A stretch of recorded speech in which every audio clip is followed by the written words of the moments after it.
сәлеметсіңдер ме балалар? Бүгін математика сабағының 6-шы сабағын бастаймыз. Қосу және азайту. Біздің каналымызды жоғалтып алмас үшін лайк басып, тіркеліп кетуді ұмытпа. Ал біз бастайық. Бірінші есеп. Суреттерге қара, не байқадың? Мұның қалай жазылғанына қара. Жазуларды оқы. Балалар, қараңдаршы. 2 қосу 1 тең 3 деген жазуды көріп тұрсыңдар, иә? Бұл жерде 2 досы 1 досын күтіп тұр. Сонда 2 досына қосамыз, 1 досын 3 болады. Ал екінші суретте балалар керісінше, иә? 3 құрбысы, 1 құрбысы кетіп қалды, 2 құрбысы қалды. Демек, 3 азайту 1 тең 2 болады балалар. Осыны есімізге сақтап алайық.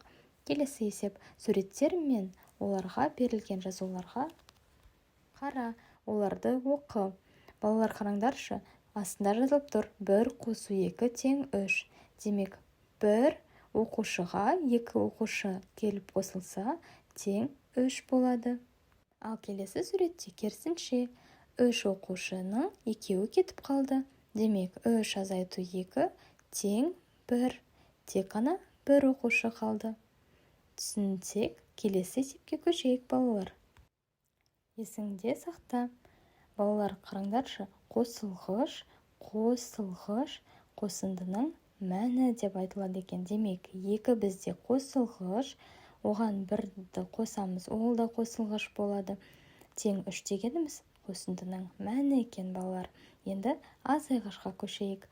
Азайғыш, азайтқыш және айырманың мәні.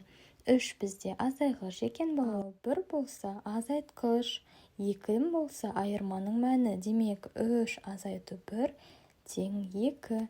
Балалар, осыны есімізде сақтаймыз. Келесі есепті бірге шығарайық. Үшінші есеп. Қосынды мен айырманың мәндерін тап. Карточкалардың түсіне назар аудар. Түсіндір. Балалар, біз бұл жерде жаңағы түсіндіріп кеткенде қосылғыш, қосындының мәні берілген. Демек, 2 қосу 1 тең 1 қосу 2 тең деп шығарамыз. Енді азайғышқа қарайық балалар. Азайғышта 3, азайтқыш 1. Демек, 3 азайту 1 тең 2. Келесі азайғыш бізде 3, азайтқыш 2. Демек, 3 азайту 2 тең 1. Балалар, есебіміз түсінікті болса, келесі есепке көшейік. Дәптерге қалай жазылатынын қара. Есепте 2 қосу 1 тең 3. 1 қосу 2 тең 3. 3 азайту 1 тең 2. 3 азайту 2 тең 1. Осымен сабағымыз аяқталды.